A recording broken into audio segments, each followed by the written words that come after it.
Clemson Tigers football program has been declared dead. We've got to get into this. Let's assemble the squad. You're talking ball with the ACC squad. From Florida State to North Carolina, from Syracuse to Miami, and from NC State to California, it's the local experts of the Locked On Podcast Network, bringing you scoops, breakdowns, and the most comprehensive preview of the upcoming ACC weekend. Hang on, it could get loud, it could get heated, and it will definitely be fun. Squad up, you're part of the ACC squad. Thank you to the everydayers, and thank you so much for making the squad your first listen. I am Alex Dono from Locked On Canes. We got Kenton Gibbs from Locked On Wolfpack, Brian Smith from The Portal and Locked On Seminoles. We're available free wherever you get your podcasts, free on YouTube. We're part of the #1 Locked On Podcast Network, your team every day. On this loaded squad, has NIL spending, is it really reaching the point where only the federal government can save college sports? I want to get into that. I want to talk ACC wide receiver rankings. I know Smitty has a few thoughts on that. But, friends, let's start with Clemson. And Brian, I'll let you buy the first round on this one because Kenton and I did talk about it already this week on Locked On ACC. ESPN's Tom Fornelli, CBS's Tom Fornelli, appeared on the Cover 3 podcast on Monday, very popular show. And he said this about the Clemson football program. Quote, Clemson is dead. It's dead. It's not coming back, he said. As the offseason goes on, you will start seeing people saying, maybe old Clemson, maybe this is the year they, nope, it's dead, he said. Now, Brian, a lot has been said about, the blue chip ratio goes down a little bit for Clemson every single year, and Dabo hasn't been using the portal. He's not recruiting the same way he recruited a few years ago. Is Clemson really dead, or is that an overstatement? I think Tom was speaking a little tongue-in-cheek, but, he's on the Cover 3 podcast every week, and he likes to poke jabs at Dabo because, I think we all do, because he just doesn't adapt. He has taken a few more portal guys. He's gotten above 5. Be careful. Don't get too excited over there in Clemson, South Carolina. But is there a program other than Clemson in the major P4 that has not taken a transfer quarterback? Oh, I can't think of one. It's a good question. Kenton, I figured you might know is there any let's start with that. Is there an ACC team other than the Tigers? I don't think so. No, there definitely isn't an ACC team because JKS technically is a transfer to Cal. That was the only one I could think of. He was a transfer in from Oregon. So I don't think there's a single one that hasn't taken anybody in terms of transfers. Yeah, even Wake Forest, Boston College, they've all taken transfers. Yeah, absolutely. And maybe SMU's got a backup or something because Kevin was a recruit there, wasn't he, Jennings? Maybe you know what? That may be the only team. Yeah, because they recruited. They have taken transfer quarterbacks because they took Tyler Van Dyke. He just hasn't started there. Yeah. Right. Yeah. Dono would know that one for a lot of reasons that he would like to forget. But the point is, it's so bad. It's still the same point. They just don't want to adapt.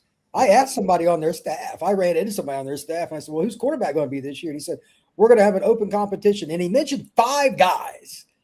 And I'm like, now, wait a minute, 5? And I'm like, okay, I'm assuming it's going to be Vizina. But here's my scenario for fans. If they don't do well this year, and like Vizina struggles, and they don't take a portal guy at quarterback this offseason, then I'll declare it dead until Dabo's gone. You're always as good as your head coach making decisions. And if he leaves and they hire the right coach, Clemson can be reborn just like any program. Miami was reborn when they got Cristobal. They were dead in the water forever, but they're looking pretty good right now. So it's all about your head coach. But I think they're in kind of no man's land until they figure quarterback out. And again, name somebody that hasn't taken a quarterback. This is on their staff. And that's why they're getting made fun of. You guys take it away, but I'm pretty steadfast. They have to attack the portal differently. I wholeheartedly agree that they got to attack the portal differently. You know what? I hadn't even considered the quarterback angle of it all, but I am a little bit concerned by hearing that there are 5 guys. I thought there were 3 that had a serious shot at this thing, and now coming out hearing that there are 5. The rule is if you got 2 quarterbacks, you've got none. If you got 5, you ain't got a shot in the dark. You ain't got a pistol. You ain't pissed a drop worth of a quarterback. And so I'm very cautious of where Clemson is, but I'm also in the same vein as you, Smitty. It's all about your head coach making decisions. And nationally, who's shown us that they can coach circles around Dabo? Who could you say? Because with all due respect to a lot of coaches, and this is including your boy Cristobal, a lot of these coaches, especially the Saban tree, most of them were born on third base.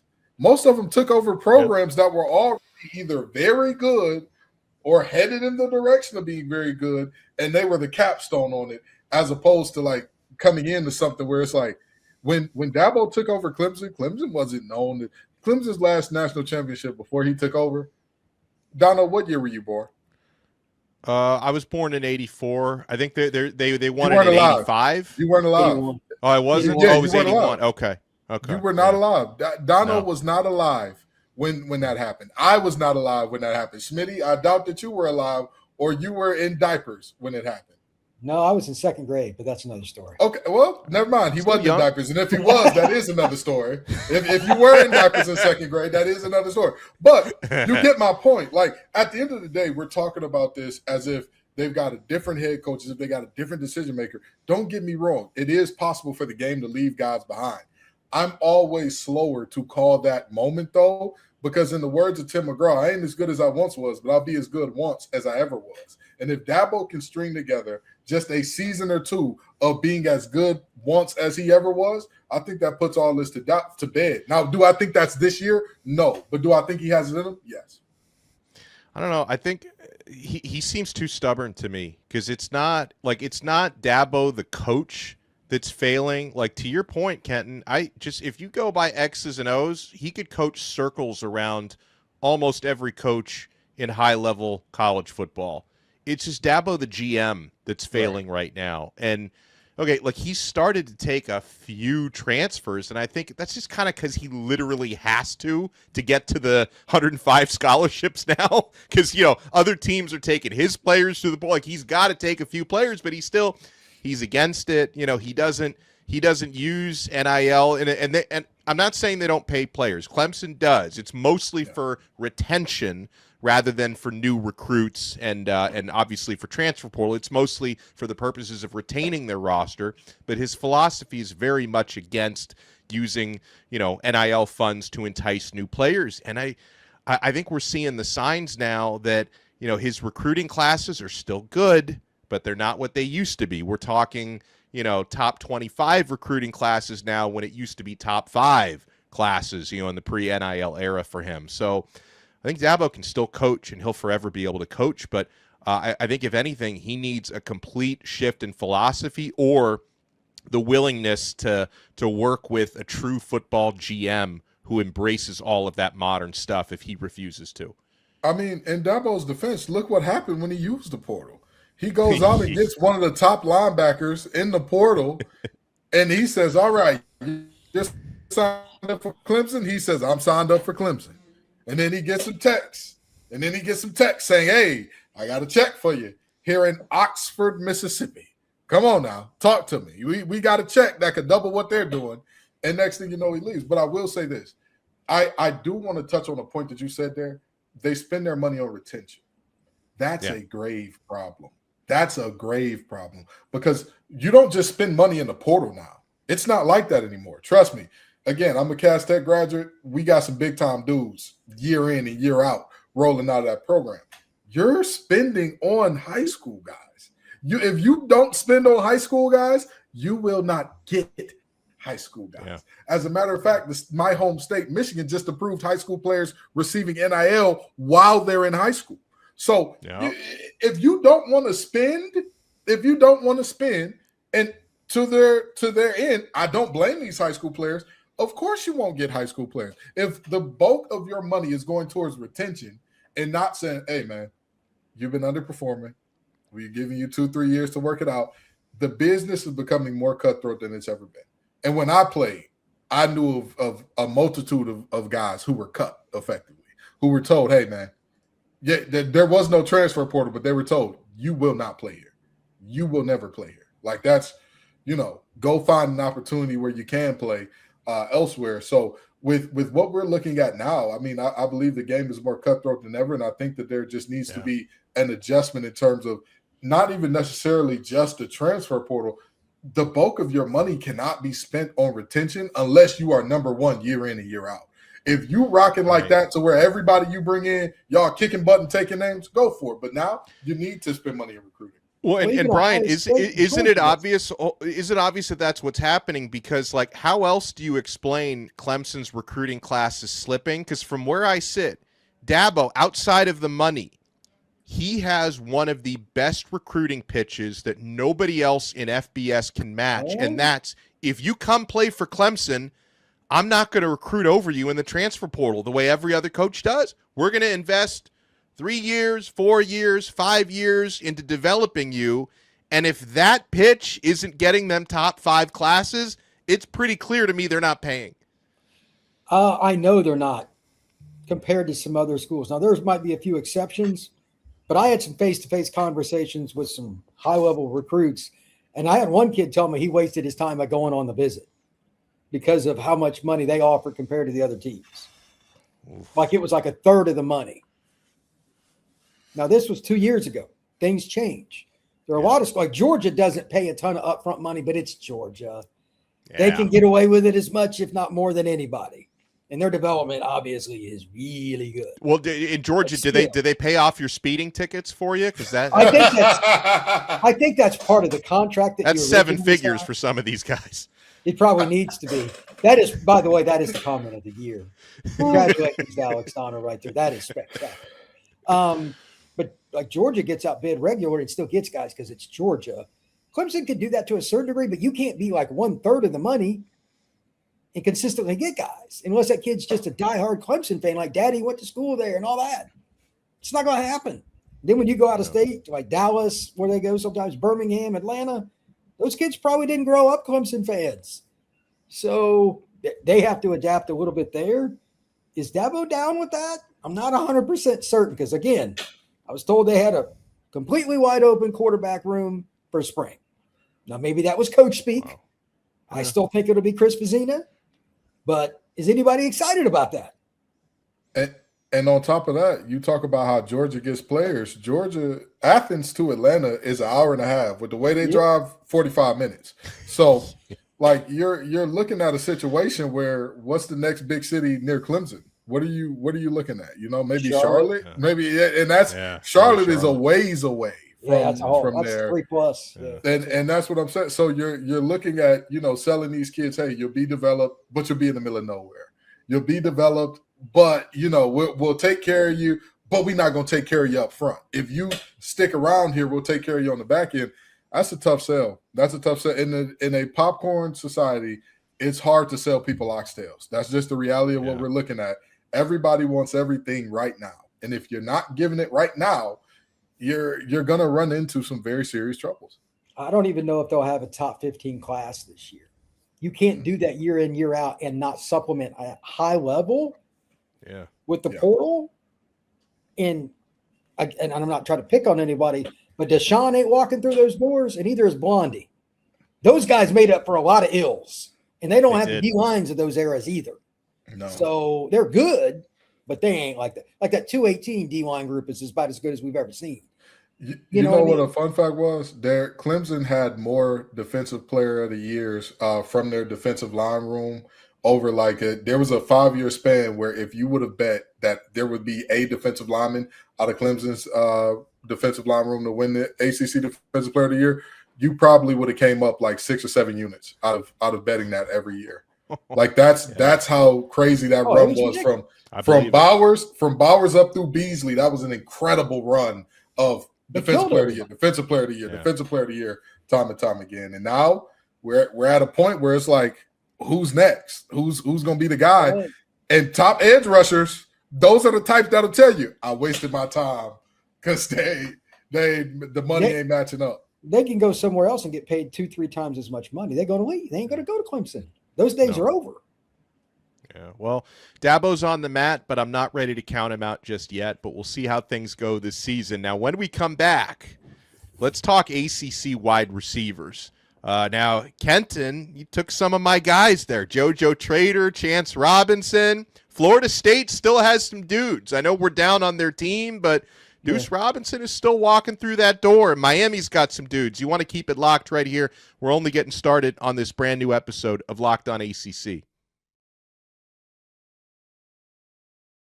I'm Clea Butler, host of Locked On Women's Basketball, and this is Mazda's Women's Basketball Snapshot, celebrating the work no highlight reel can ever capture.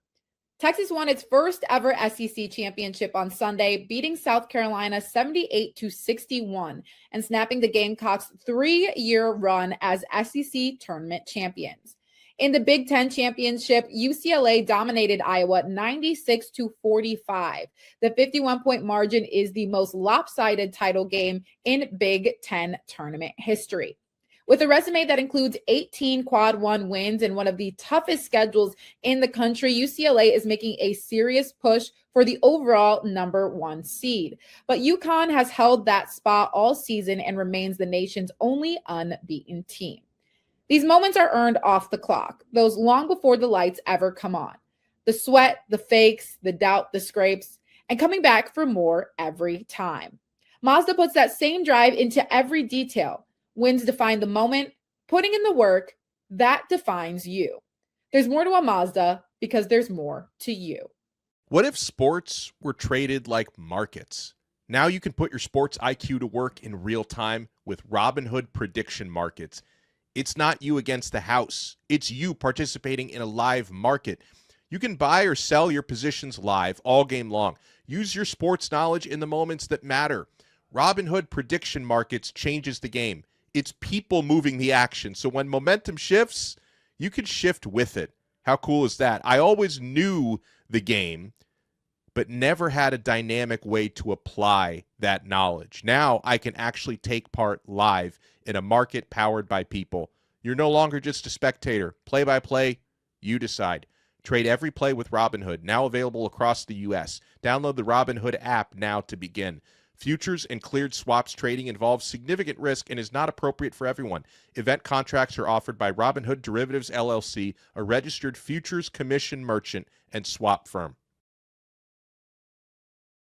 Thank you so much to the everydayers. And if you're here with us every single day, make your status official by joining the Everydayer Club. And if you've been thinking about it, now is the time. Again, you get ad-free shows and access to our group chat on Discord. And if you're signed up before the NCAA tournament tips off, you can get into our Everydayer Club bracket pool on Discord for a chance to win Locked On merch. Should be a lot of fun. Right now, you can use code MARCH to get your first month free. Head to lockedonpodcast.supercast.com to get started and try it free with our code. Thank you so much for making the Locked On ACC Squad your first listen. Alex Dono from Locked On Canes alongside Kenton Gibbs from Locked On Wolfpack, Brian Smith from Locked On Seminoles and the Portal. All right, so Brian, Florida State, as I mentioned, they still have a good-looking receiver core, despite a lot of negativity around that program. Where do they stack up against, Miami, for example, with Cooper Barkate and Malachi Toney? I think their top 3 is really, really good. Yeah. I just don't know if Javen Boggs is going to be completely healthy. I got to see it, but he was like the state of Florida's all-time leading receiver out of high school. I know you're familiar with him. He played over at one of the prominent programs at Cocoa. That's their third guy. And Mekhi Danzy was literally the 4th fastest 400-meter runner at one point in the world last year. He had a really good year. And then Deuce Robinson was over 1,000 yards and 56 catches. 6'6", 220 something. He's a mismatch. The question mark for me is who's going to throw him the ball. They still don't know for sure. It's probably Ashton Daniels, but Kevin Sperry and him are battling it out. But wide receiver talent won't be Florida State's downfall. That might be their strongest position along with running back.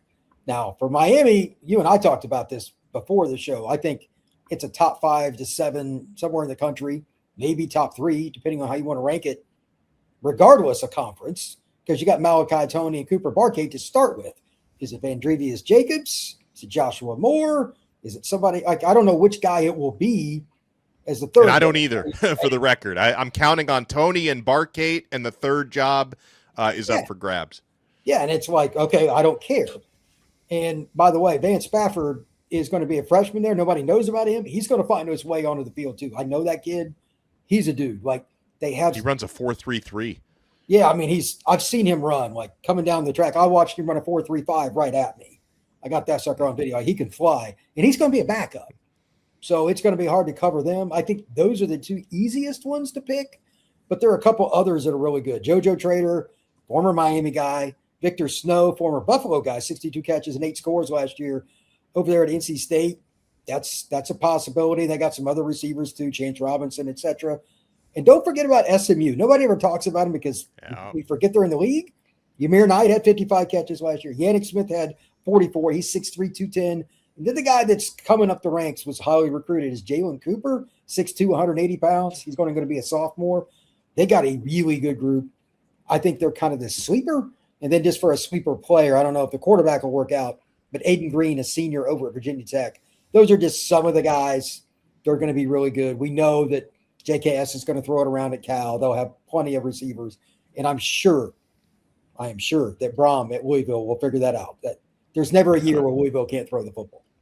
Hey, listen, don't mention Aiden Green around me. I still got nightmares of what he did to NC State last year. I'm still sitting up here at night saying, where's he at? Where's 15? But that's neither here nor there. Obviously, Miami is the team to beat. I mean, I'm returning the two top receivers in the league in terms of yardage last year. And one of them played with our quarterback last year. The other was a true freshman.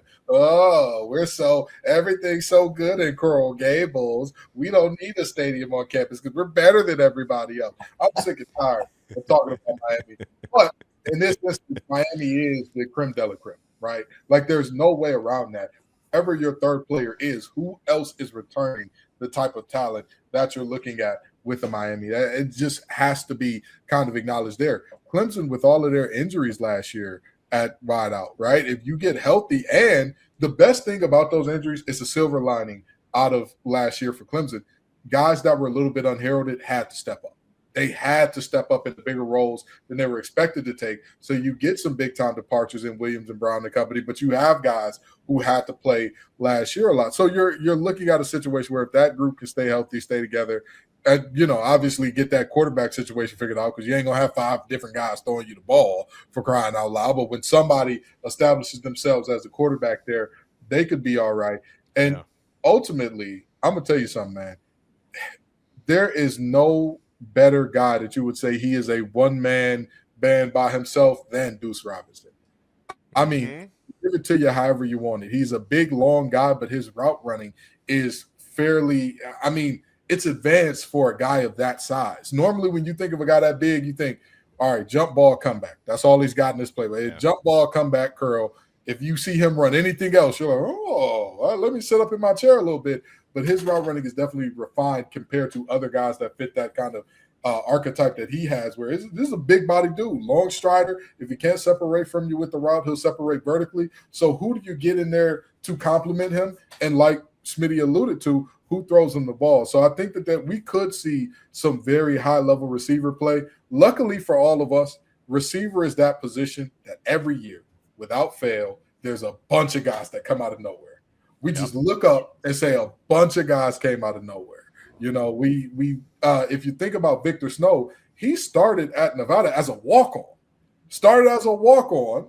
Then he balls out there, goes and is a scholarship guy at Buffalo, is an all-conference performer there. Then he comes to NC State. And you're saying, man, he could be something special. Obviously, Chance, the guy Chance and JoJo, both of them a little bit unheralded at Miami, but you're thinking – with Noah Rogers and Terrell Anderson going, there's going to be a lot more opportunity for them to get their deal going. And I'm going to tell you something, a guy that I talk about a lot on this show, and as much as I don't want to talk about the Dirty Foot Club, my boy CJ Sadler, fellow cast technician, he is a dynamic playmaker wherever he gets the ball, be it out of the backfield, be it out wide, be it wherever. He's a true freshman that I've got my eye on, even though he's going to be in Chapel Hill. He broke my heart.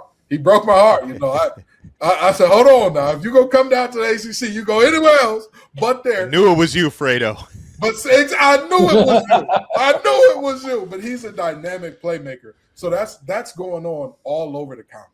We're seeing guys all over the conference. Speaking of two-way guys, we got one of those up at Syracuse as well. His name is eluding me right now, but he played very high-level corner last year. Expecting to see him more receiver. last year. Yeah, expecting to see him more receiver. And they got Calvin Russell out of South Florida to join the group this year. Exactly. And they won't have a lacrosse kid throwing the ball around the yard. Huh? They you just wait, because we didn't think that would be the case last March either, and they found a way. But they got a backup too. They got a backup out of the portal. So if Angeli ain't ready yet, but this is what I mean, in that this conference is deep with receivers. There are guys, there are dudes all over the place. You can't throw a rock out of school in the conference without saying like, oh man, they got some guys out wide. There's only a few schools I can think of where I'm like, hey, who y'all gonna throw the ball to? And so I didn't want to say it. I want to say it, Smitty. But there's only a few teams that I'm looking at like y'all don't really have the talent out wide. And so for the most part, I'm expecting to see some fireworks from a lot of teams on the perimeter. All right, when we come back, has spending on college football and college basketball as well, has it gotten so out of control that like we actually need the government to step in? Because there are college administrations and certain college coaches who are pretty desperate for some help. You want to keep it locked right here. We're only getting started on this brand new episode of the Locked On ACC Squad. Folks, Coast Pay is giving Locked On College listeners up to $2,000 credit for your business when you get started today. If you manage a crew, construction, HVAC, landscaping, any operation with trucks on the road, you already know how messy gas and material spending can get. Cards get shared, receipts disappear. A month end, it turns into a headache. Coast Pay fixes all of that. Coast Pay is the modern fuel card and expense management tool built specifically for fleets, fuel, maintenance, materials, all on one card with real control and instant visibility. Every transaction shows up the moment it happens. No surprises. If someone fuels up at an odd time or tries to buy something outside their limit, you're going to know instantly. You get real-time alerts so you always know who's spending what and where. It works anywhere Visa is accepted, no detours to specific stations. It's built for operators who don't have time to chase paperwork. And unlike old fuel cards, there are no contracts or commitments, just smarter expense control. Right now, Coast Pay is offering our listeners up to $2,000 in credit when you get started at coastpay.com/lockedoncollege. Go to coastpay.com/lockedoncollege to see how you can earn up to $2,000 in credit. Terms apply. Folks, this is the 5-Hour Energy Flavor Draft with 18 different flavors to choose from, including new options like Confetti Craze, Fruity Rainbow, or Cotton Candy. There's something for everyone. The board is set, the flavors are ready, and I've got my number one pick for the 5-Hour Energy Flavor Draft. Folks, Confetti Craze is so delicious. It's a great blend of rich and buttery, freshly baked confetti cake, smooth vanilla frosting, and a sprinkle of sweetness in every sip. It's rich, indulgent sweetness from start to finish. This is so good. I'm a big fan of the confetti flavor, and they nailed it. For my sleeper, Hawaiian Breeze. You can feel the breeze and taste the caffeine. It's made with passion fruit, orange, and guava flavors. It's sweet yet smooth. It's tangy yet tart. You're going to want to find your new favorite flavor of 5-Hour Energy shots available online at 5hourenergy.com or on Amazon. Thank you so much for making the Locked On ACC Squad your first listen. All right, so, there's a lot of different talk out there, fellas, about possible congressional oversight. Last week the president had a committee of 50 different, various figures in the college sports world. And some of these people that are in that college sports space, like the Louisville administration has been very vocal about just wanting some sort of federal oversight for relief. That there are now allegedly $40 million football rosters out there, with LSU being accused of having that, and other big spenders out there. And I guess the big concern that some folks have is if the spending gets so out of control, it's not sustainable to be able to keep your other sports, right? Your women's sports, your non-revenue sports, if you're spending this much on football, and I would assume basketball as well is getting up there. So, I mean, is the free market going to correct itself, Kenton, or at some point does there need to be some form of government oversight because players are not employees and we don't have collective bargaining? Maybe that's the answer if we can figure out a way to do that. So when Pete Golding sent the pictures of the check over to the linebacker, Luke Forelli. When Luke Forelli received that picture, what was that for? Just out of curiosity. Some sort of above board NIL venture, I'm sure. So just because I want to be clear, I want to shoot this thing straight because it feels to me a lot like what Bama did when Nick Saban was with the Dolphins, or what the Dolphins did when Nick Saban was at LSU. It feels very similar to me in that they said, hey, you got a good setup over there. You just won the national championship. You got a #1 overall pick. You got all the things. You got DeMarcus Russell, Glenn Dorsey, all that. But does Baton Rouge compare to Miami? What do you think? And I feel like he exercised his option as somebody with a certain set of skills that people were willing to pay.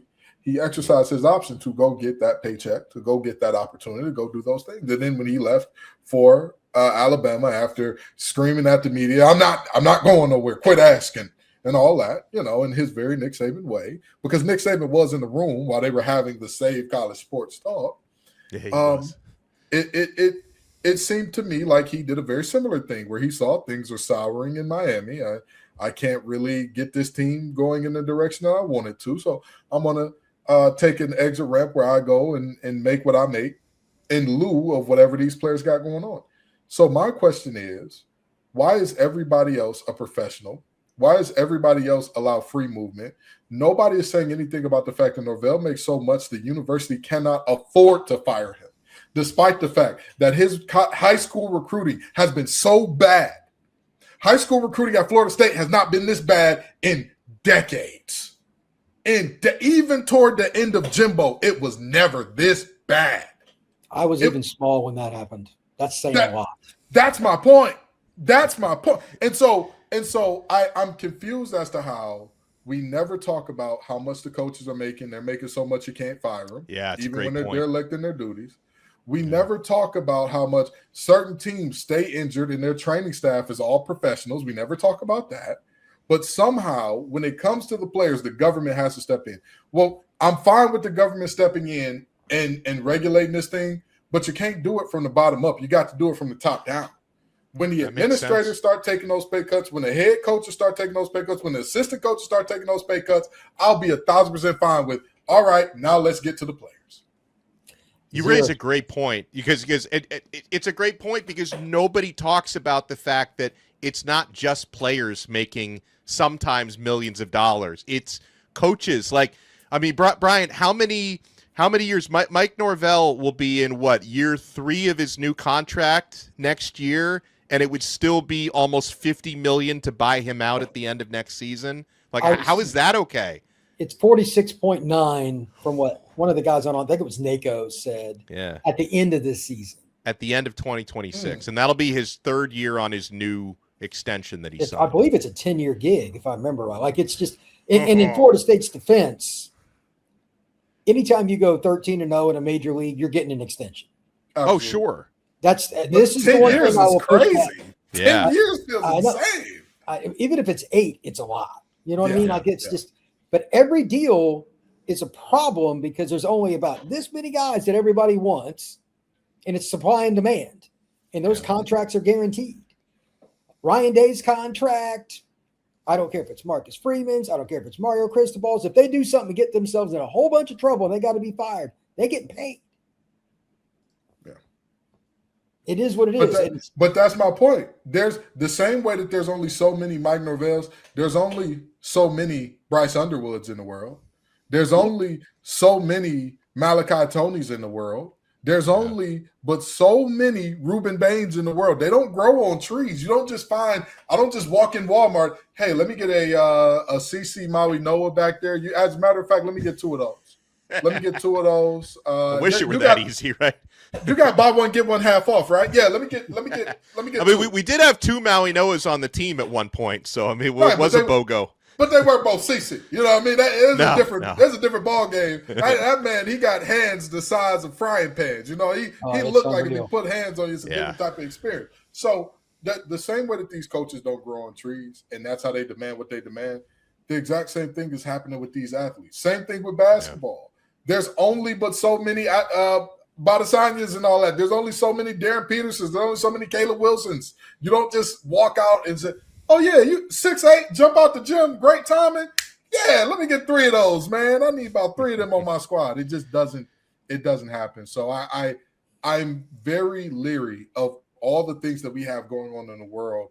The government feels like it's their place to come in and relegate the pay. But again, you're not starting from the top because no player is making more than Lane Kiffin.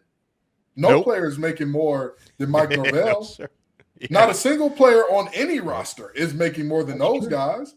So, but we're talking about the players and that being unsustainable because there's so many of them. But meanwhile, you know, coaches are getting paid out the behind. And some of them, like Coach Orgeron, he said he got fired. They came and told me $28 million, never come back. I said, Bubba, what door you need me to leave out of? That's what we're looking at right now. And that seemed like a huge buyout at the time, not so much anymore. That's hilarious, by the way. He gets a ring and he gets $28 million out the door. The other problem, let's use LSU. I don't know if you two are familiar with this, but Nike, obviously major sponsor for a lot of teams, probably the most. LSU's a Nike school. They have a new initiative at certain schools, LSU being one. They pick 10 athletes, and some of them are Olympic sports and women's, where they pay too, on top of what else they're getting. So certain schools have a massive advantage. How are you going to regulate that? You're not going to put the genie back in the bottle that is Reebok, Adidas, Nike, any of those kinds of brands. Definitely not Under Armour. They're massive in the space. If you tell them they can't do it, they're just going to do it under the table. Yeah, exactly. There's no way to eliminate advantage. College football has always been very tilted. That, though, is awkward. I'm sure that Alabama's probably got something similar either already in the books or soon will because they're Nike and they are rivals with LSU. They ain't going to be Nike very long unless they get that deal. So I'm sure Nike's going to accommodate them. These kinds of situations, I don't know what Congress does because you can only do so much with the NIL because of that. What is the NIL clearinghouse? By the way, that is garbage. It's even worse than I thought it would be. They can't keep up with all the requests. Like I've heard they have like an algorithm to accept or reject because you don't have enough like human beings who can go through all those requests. Yeah, but that's the thing. It's still supply and demand. We're a capitalist country. Yep. Yeah. It's very awkward. The biggest problem is still the same one. You got to say it every show. They don't want to pay the players because they don't want to make them employees because they don't want to worry about the injuries to head and all that later and getting sued and all that. That's the biggest problem. But I don't know how the Congress is going to do anything besides give college football antitrust exemption. Right. To like force it. That'll still be touchy. And then like those elite schools, they're all going to look for the Nikes and stuff like that to do all the paying. And it's already going to the Supreme Court. These cases, the reason NIL is here, this ain't because somebody went to some local circuit court in like the middle of Nowheresville, Kansas, and won their case, and that was it. This thing went to the highest court in the land, and the highest court in the land said, wait a minute now. They can't get paid because of what? Oh, no. Let these folks get paid. So now you're undermining the highest court there is to ensure that people don't get paid. That is, me and Jackson Holzer had a back and forth about this months ago where I said, at the end of the day, the money's going to keep going up until it can't anymore. And when it can't anymore, we'll deal with the repercussions. But it's unfortunate that people are exponentially spending more where the top quarterback last year was like $4 million. Now it's like $8 million if you include the buyout to Duke allegedly and all that. And the year after that, we're probably looking at 10 to 12. Maybe 10. Maybe it might be 10 already. But the thing is, allegedly. The thing is, we can't. At some point, you hit the upper limits. At some point, you're okay. $40 million squad this year, $20 million Ohio State squad 2 years ago. If we say it doubles every 2 years, that means in 2028 we'll have a $80 million squad. That means in 2030 we're looking at a $160 million squad. It can't keep going in that way. At some point in time, the donors are going to say, "All right, enough. I can't do more. Right. I physically can't. I think what we've learned today is Congress can't fix college sports. Only Kenton Gibbs, Brian Smith, and Alex Dono can. Huge shout out and thank you to the squad. Make sure you subscribe. Make sure you join the Everydayer Club. Make sure you join before March Madness. Use our code MARCH for a free month, and you can join the Bracket Challenge. And we'll talk to y'all next time on another episode of the ACC Squad. We are part of the #1 Locked On Podcast Network. Your team every day.